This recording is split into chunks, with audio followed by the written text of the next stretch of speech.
Imagine you're standing in your driveway, looking at a car that looks like it just fell off the set of a Ridley Scott movie. It's low, it's wide, and it has this weirdly aggressive wagon body style that shouldn't work, but somehow it's the coolest thing you've ever seen. This is the Porsche Taycan Cross Turismo. It is arguably the most versatile car on the planet right now, but it also comes with a price tag that will make your eyes water and a few quirks that might actually make you regret buying one. In this video, we're breaking down everything, from the mind-bending 0 to 60 times to the gravel mode that supposedly makes this a mountain climber. If you're looking for a car that does it all, you need to watch this until the end, because the all-in-one dream has a few hidden nightmares you need to know about that the dealerships definitely won't tell you. You see a standard Taycan sedan on the street, and it looks sleek, low, and futuristic. But then you see the Cross Turismo. It's got that elongated shooting brake roofline, rugged wheel arches, and a stance that says, I might be going to a gala, or I might be going camping. It's a Porsche, but it's a Porsche that isn't afraid to get its shoes dirty. The problem is, wagons aren't exactly known for being cool in most parts of the world. They're usually seen as the boring choice for people who have given up on life and just need to haul groceries or pick up the kids from soccer practice. When you tell your friends you bought a Porsche wagon, you might get some funny looks. Plus, that extra body cladding and the lifted suspension can look a bit confused. Is it trying to be an SUV or a sports car? It's stuck in the middle, and for some people, that identity crisis is a total deal breaker. But here's the reality. Once you see it in person, the Cross Turismo is arguably the best-looking car in the entire lineup. That extra roof height isn't just for show. It gives the people in the back nearly 4 inches of extra headroom compared to the sedan, meaning you can actually fit grown adults back there without them needing a chiropractor afterward. You get a massive glass roof as standard, and the trunk space is actually usable. It takes the cool factor of the Taycan and adds a layer of I can actually live with this every day that the sedan just can't match. It's not a boring wagon. It's a spaceship that you can actually fit a bike into. Most electric cars are pretty simple. They have one gear, you floor it, it goes whir, and you move. The Taycan is different. It features a unique 2-speed transmission on the rear axle.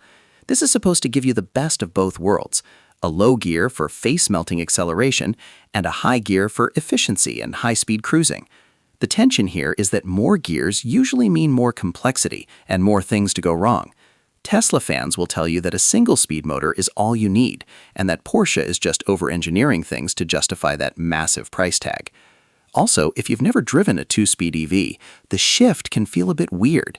It's a physical sensation in a world where EVs are supposed to be seamless and silent. Does a thump in an electric car actually feel good, or does it just feel like something is breaking? The payoff is in the pure, unadulterated performance. When you engage launch control in a Turbo S Cross Turismo, you're hitting 60 miles per hour in 2.4 seconds. That is faster than most Ferraris and Lamborghinis. The 2-speed gearbox allows the car to keep pulling long after other EVs start to lose steam. While a Tesla might feel a bit floaty or strained once you get up to triple digits, the Taycan feels like it's being sucked into the pavement. That thump you feel during the shift, it's the sound of Porsche DNA. It reminds you that you're driving a machine, not just a rolling smartphone.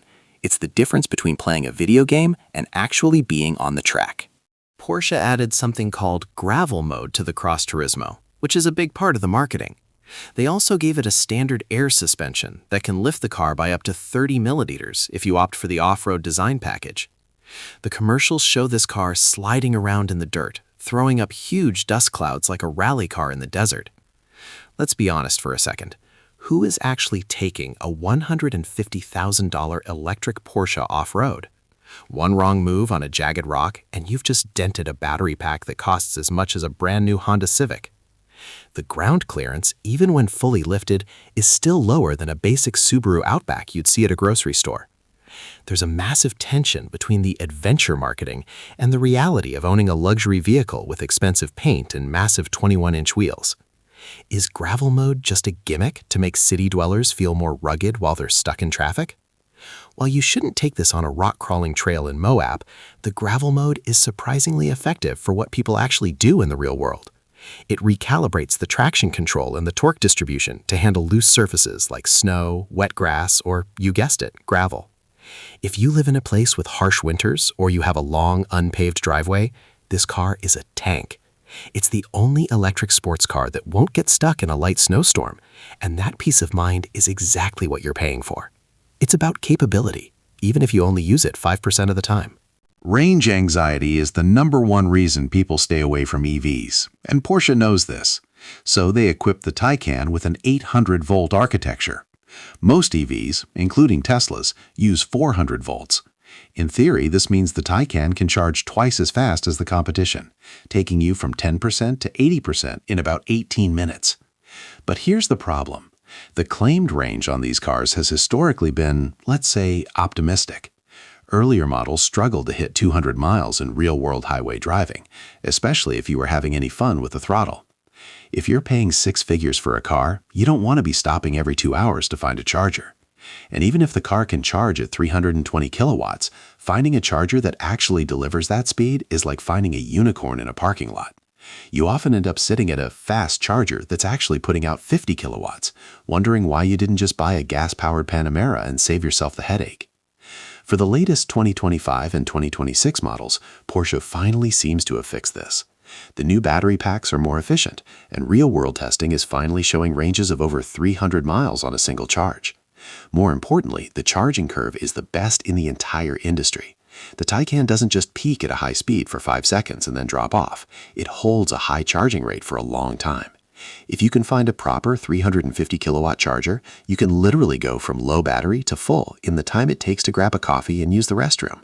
It makes long-distance road trips actually feasible in a way few other EVs can claim. Step inside and it's a digital wonderland. You've got a 16.8-inch curved instrument cluster, a 10.9-inch central display, another 8.4-inch screen for climate control, and even an optional screen for the passengers so they can watch movies or check the navigation. It looks like the cockpit of a private jet. Porsche used to be all about buttons, tactile, clicky, high-quality buttons that you could operate by feel. Now, almost everything is hidden behind a touchscreen. Even the air vents are controlled by a menu on a screen. You can't just reach out and move the fin with your hand anymore. This has frustrated a lot of purists who think technology should make things easier, not more complicated. If the screen freezes or glitches while you're driving, you can't even change the temperature or defrost your windshield. It's high-tech, but is it too much tech? The payoff is the sheer level of customization and the incredibly clean look of the cabin. Once you get used to the Porsche communication management system, it's actually very intuitive. The Apple CarPlay integration is wireless and covers the entire screen, and that curved display behind the steering wheel is one of the most beautiful pieces of technology in any car today. It feels expensive. It feels special. And for the passenger, having their own screen to control the music or look at the map makes them feel like a co-pilot rather than just someone along for the ride. It's a cabin that makes every trip feel like an event. Now we have to talk about the weight. This car is heavy. We're talking over 5,000 pounds. That's more than a Ford F-150. Physics says a car that heavy should handle like a boat. It should lean in the corners, feel sluggish when you change lanes, and take forever to stop. The tension is real. Can you really call something a Porsche if it weighs as much as a small house? You worry that all that battery weight is going to kill the driving soul that the brand is famous for. You expect it to feel numb and disconnected, like you're driving a very fast refrigerator. This is where the Porsche magic happens. Because the batteries are mounted so low in the chassis, the center of gravity is actually lower than it is in a 911. Combined with the active anti-roll bars and the rear axle steering, the Cross Turismo shrinks around you. It masks its weight so well it's almost spooky. You can throw this thing into a tight corner at speeds that would make a dedicated sports car nervous, and it just grips and goes. The steering weights up perfectly, giving you feedback that Tesla owners can only dream of. It manages to be both a comfortable luxury cruiser and a backroad carver at the flip of a switch. It doesn't just handle well for an EV, it handles well for a car, period. The Porsche Taycan Cross Turismo starts at over $111,000 for the base model. If you want the Turbo S, you're looking at over $210,000 before you even touch the options list. And let's be real, Porsche options are legendary. You can spend $3,000 just on custom color seatbelts or $10,000 on a specific paint shade. This is where the tension hits the hardest. You can buy a Tesla Model S Plaid for much less money, and it will technically be faster in a straight line. You can buy a Lucid Air with significantly more range for less money. Critics argue that you're paying a massive Porsche tax just for the badge on the hood and some fancy stitching.